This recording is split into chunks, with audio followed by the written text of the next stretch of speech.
understand what a health savings account is. And just as a plug for the next session, I'm gonna do the 30,000-foot view this morning on high deductible health plans and HSAs. On the 18th of November, we're gonna dive deep into it, and that's all we're gonna talk about, because there is a lot to talk about.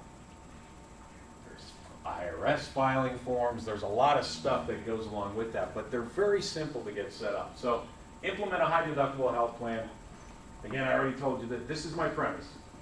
There's no other way to make a significant impact to your monthly premiums other than to raise the deductible. So what is a qualified high deductible health plan? Well, here's a situation where we've got our good old friends at the IRS defining what a high deductible health plan is. So these are not my rules, they're not the carrier rules. These rules are defined by the IRS, all right? And they're fairly simple, yet they can be a little bit complex. So the first is, it's got to have a minimum single deductible of $1,200. Minimum single deductible of $1,200. And a family deductible of $2,400. Sounds simple, right? Again, sometimes when you're proposing a qualified high deductible health plan to a small business owner, they might shoot that down right off the bat because they don't want to have to try to sell that $1,200 deductible to their employees. There are some maximum out-of-pockets as well, $5,950 and $11,900 for family. That's a big number, right? Some people look at that and say, wow. Okay, so what's the difference in the two? Now you meet your single deductible, and let's say now co-insurance kicks in, it's 80-20. You, the employee, are still on the hook for 20%, up to $5,950. That's your maximum. Again, those are set by the IRS. So when you're evaluating the plans that your broker comes out at renewal time and goes through with, there's going to be plans in that mix that have this component, and those minimums are going to be set in that plan. You don't have the flexibility there because otherwise it's not going to be a qualified high deductible health plan. Most preventative care must be covered with no copay or subject to deductibles. That's a plus, but that's already gone by the wayside with healthcare reform. All plans have to have that now. So a year ago, that was something that was just associated with high deductible health plans. Now all plans have to be compliant with that. Carriers will have high deductible health plans with their suite of products that are designated as qualified.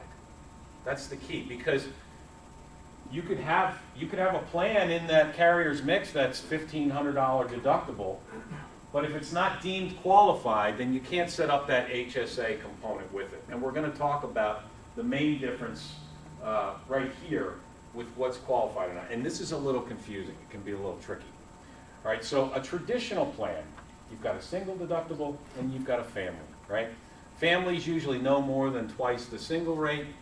So if you meet your $1,000 deductible in your plan as an individual, a traditional plan says, okay, now your coinsurance kicks in 80-20, you're on the hook for 20%, right? The rest of your family members, your wife, for example, she can meet her individual deductible as well, and the same thing would apply. However, with high deductible health plans, the IRS says that you either enroll as an individual or you enroll as family. There's no in between. So if I'm a husband plus a spouse, that's family. If I'm an employee plus some children, that's a family. The IRS says an employee plus one dependent is all you need to jump into that family category. That's important because in that policy, if I've got family coverage, I've got to meet the $2,400, not the $1,200 individually. It's a big difference. And a lot of people miss that. So if they're used to the sort of the old traditional health plan, this is a little bit different. Now, once it's explained properly, I think most folks say, all right, it's worth the investment, it's worth the reduction in my monthly premium. But that's a big difference. So does everyone, I want to make sure before I move on, is everyone okay with that? Understanding that if you're enrolling as an individual, you've got to meet that deductible. The single, if you enroll employee plus one, there's only two thresholds. You've got to meet the family. Here are some of the preventative services that are typically covered in those types of plans.